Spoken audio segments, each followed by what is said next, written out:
My name's Christopher Findley. I'm a junior theology student at Southwestern Adventist University, and God has opened so many doors for me to be here studying in Keene, Texas.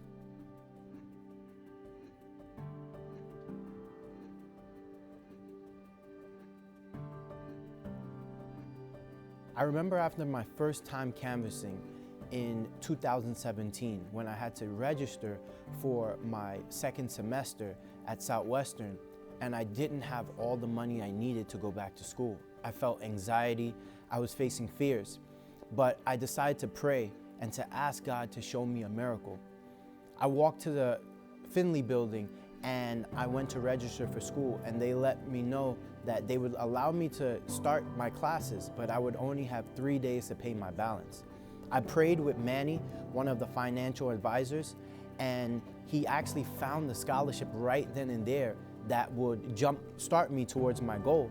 But then I remember saying to him, what can I do next?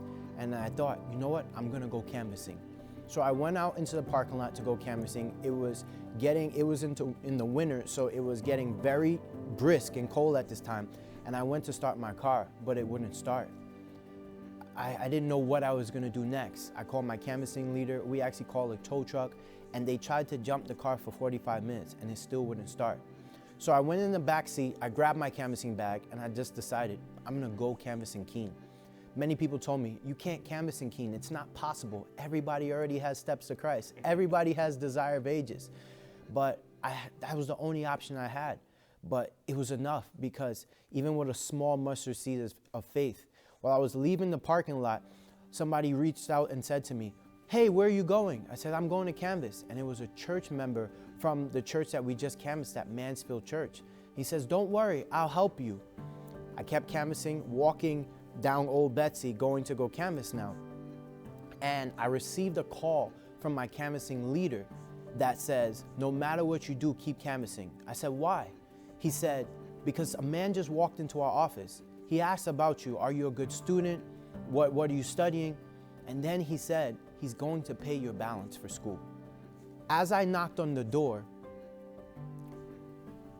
the husband opened, and I had tears in my voice when I was canvassing, and the wife, she said to me, don't you ever come to somebody's house crying when you're canvassing. You stand confident in the name of the Lord. I said, I'm sorry, ma'am, but I was trying to canvass to pay my school bill, and I met somebody that said that he would pay my whole, my tuition for this semester and cover the balance for me, and I'm just overwhelmed with joy in my heart. She says, do you think that's all you're gonna need is money for tuition?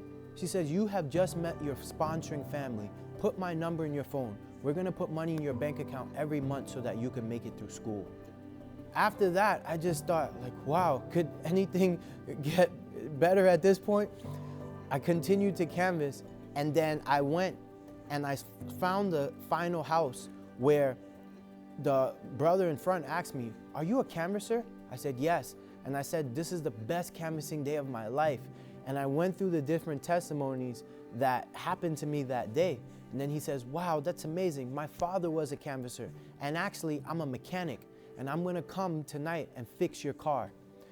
So he shows back up at 8 o'clock at night in the Southwestern Library parking lot, and he's working on my car with a camera, a little light on his head, and just to be able to see, because it was really dark at that point. After that, he found exactly what was wrong with my car. After I calculated all the money that I earned that day, it was enough to buy the parts, it was enough to fix the car.